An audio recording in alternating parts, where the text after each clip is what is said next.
ख्याल कौन रखेगा? आप पुतला को तो जला दिए, लेकिन ये जो घरे घर गरीब को छोड़ दीजिए, आम आदमी और मिडिल क्लास को छोड़ दीजिए, उसके बाद जो हर घर में एक रावण जन्म ले लिया। राम तो है नहीं, कंस जन्म लिया, कृष्ण तो है नहीं, तो न कृष्ण है, न राम है, न शिव है, न नानक है, न बुद्ध है, न कबीर है, न मोहम्मद है, बस रावण जन्म ले लिया। एक चुगला था तो सेमा चकवा हुआ, अब तो घरे घर चुगला है। अब कहाँ ढूंढिएगा किसको?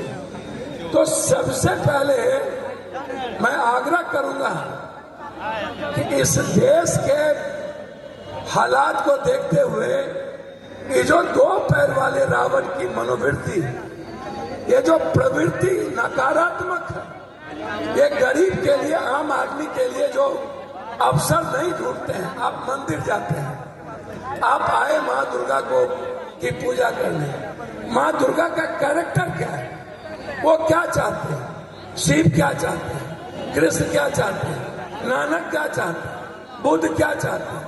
कबीर क्या चाहते हैं? मानव कल्याण, विश्व कल्याण, मानवता, लोगों को जीने का अवसर, लोगों को मुस्कुराने का अवसर, लोगों को एक खुशियां ढूंढो। तो ये खुशियां ढूंढने निकले थे दुर्गा, ये खुशियां ढूंढने निकले थे राम, और हम लोग क्या करते हैं? इसीलिए मैं आपको मुबारकबाद क्या दूं, 124 करोड़ लोगों की थाली में दाल और सब्जी नहीं है।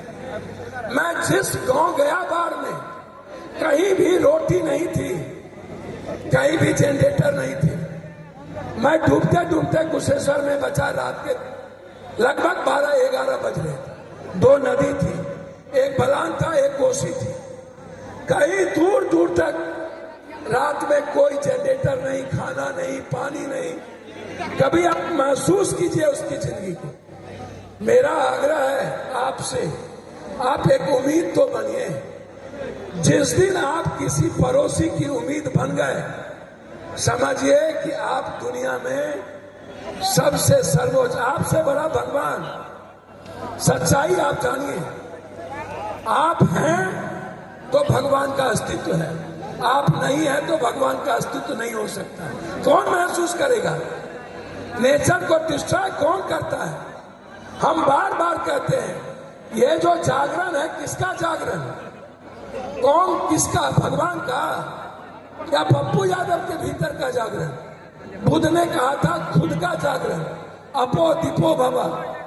ये मेरे भीतर का जो रावण, यजीत, कंस है, उसका विसर्जन, उसकी समाप्ति, और एक नूतन विवेकानंद का जन्म, एक नूतन कबीर का जन्म, एक नूतन, एक अच्छे, एक नए नानक का जन्म, जो दुनिया के लिए जीने का माध्यम बने, जो दुनिया की खुशियों को ढूंढे, जो हर इंसान के मुस्कुराने का रास्ता तय करे। तो मैं इतना कह के जाना चाहूंगा कि हम लोग मिलकर बेहतर काम करना चाहिए।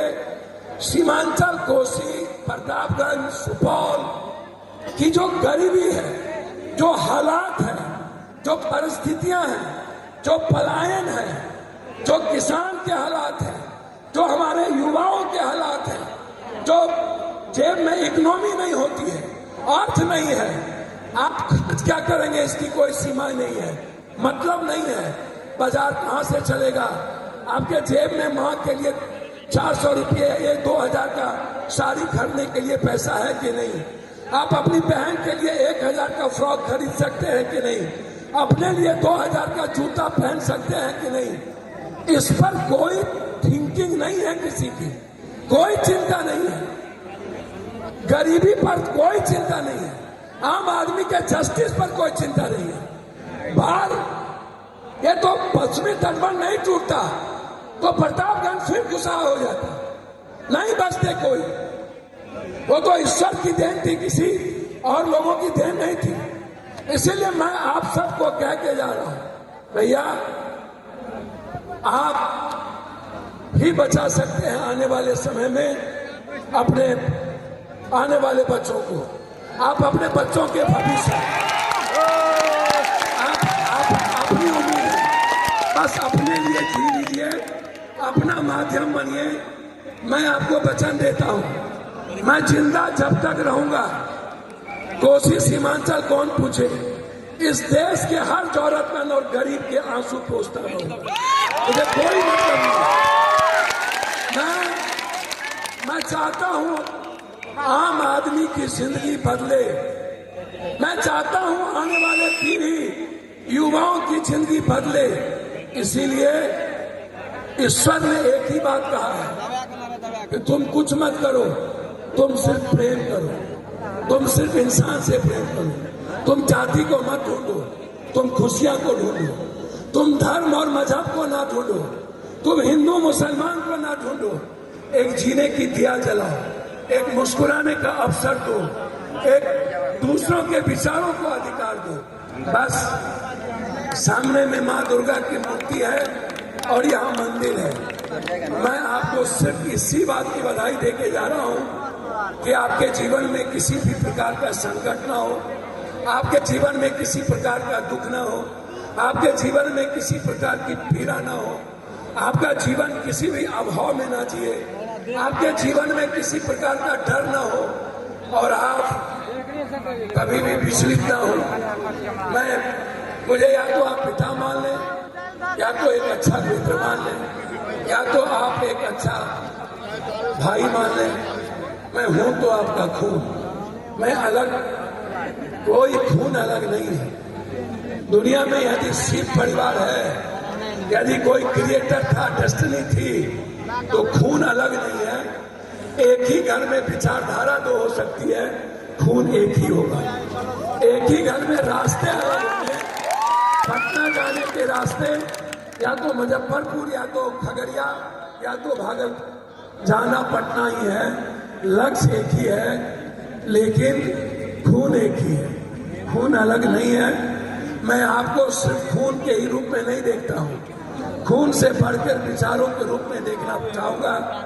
आपको आपके संगीत में बाधक नहीं बनना चाहिए। मैं क्षमा चाहता हूँ कि चूंकि हालात अच्छे नहीं हैं, लोग भूखे हैं। आज भी दास नदी, कनकई नदी, सोहरा नदी, परमान नदी, बलान नदी, महानंदा, कोसी, आज भी उस साइड का पूरा उफान पे है।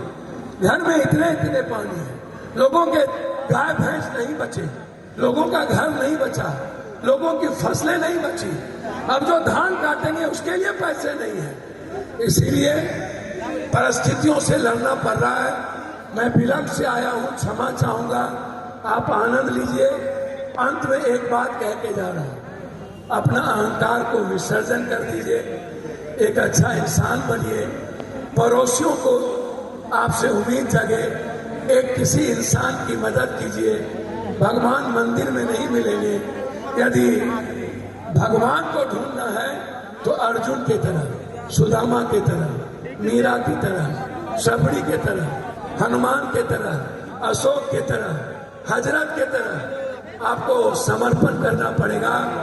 आपको वो रास्ता चुनना पड़ेगा जिसको ईश्वर ने सच्चाई का रास्ता दिया है, जो सत्य के पथ पर चलने की ताकत रखता हो, झूठ को मिटाने की हिम्मत रखेगा और दूसरों के लिए जीने का माध्यम बनेगा। भगवान उसी के भीतर होंगे, भगवान उसी के जीवन में होगा, भगवान उसी से प्रेम करेगा। मैं इन्हीं शब्दों के साथ पुनः एक बार जागरण आप करिए। जागरण भगवान का नहीं, जागरण मेरा, जागरण मेरे भीतर का।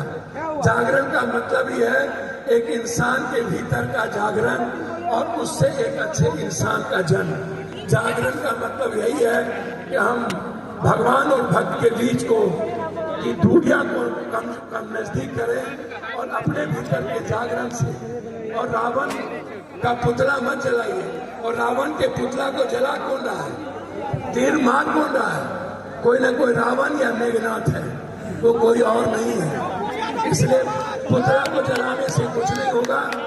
आप अपने भीतर के यजीद और रावण को मारिए और गरीबों से मोहब्बत करना सीख लीजिए, इंसान से मोहब्बत करना सीख लीजिए, इंसान के लिए जीना सीख लीजिए।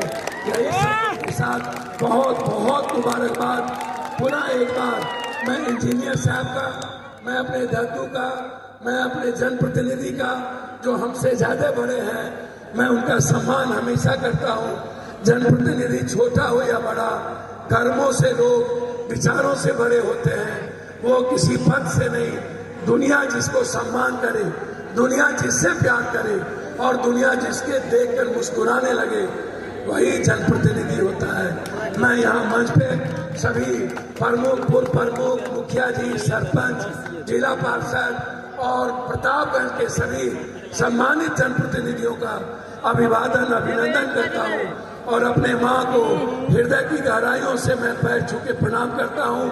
आप हैं तो मेरा जीवन है, आपसे ही मैंने जीना सीखा, आपसे ही मैंने प्यार करना सीखा और आपके ही कारण मैंने दुनिया से की मदद करना सीखा।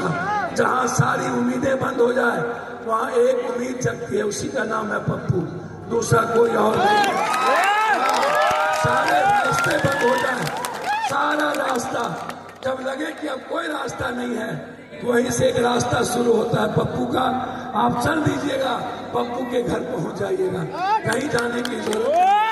मैं यही आपसे कहता हूं, आप हैं तो मेरा अस्तित्व है, आपके कारण ही मैं लड़ना चाहता हूं और आपके कारण ही। याद रखिएगा मैं दो बात सीखा हूं अपने जीवन में। एक, इस धरती पर कोई न्याय करने की हिम्मत रखता है तो सिर्फ अकेला पप्पू है, उसके अलावा न्याय कहीं नहीं हो सकता। एक दूसरी चीज, यदि बिना किसी स्वार्थ के, बिना किसी रिटर्न के, बिना किसी राजनीति के, बिना किसी जिंदगी के, यदि नानक, कबीर और गुरु नानक की तरह यदि किसी के भीतर दुनिया की मदद कर मरने की हिम्मत है तो अकेला पप्पू है, किसी और के भीतर ये जज्बा नहीं है। और ये जज्बा सिर्फ आपसे आया है।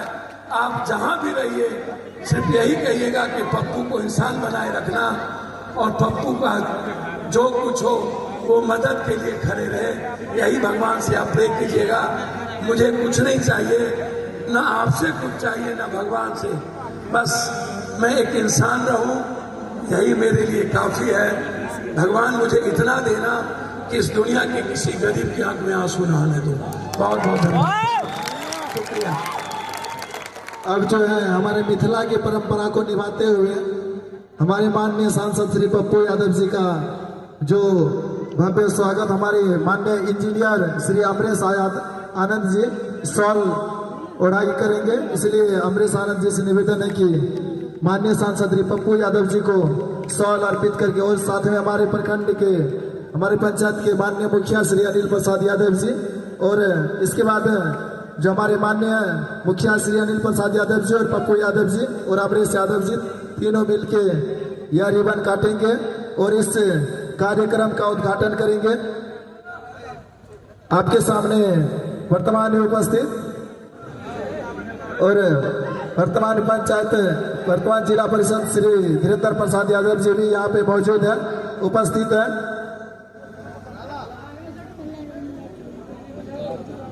हमारे माननीय से जिला परिषद श्री धीरेन्द्र प्रसाद यादव, पप्पू यादव जी और माननीय पंचायत के मुखिया श्री अनिल प्रसाद यादव जी और अमरेश आनंद जी, जिन्होंने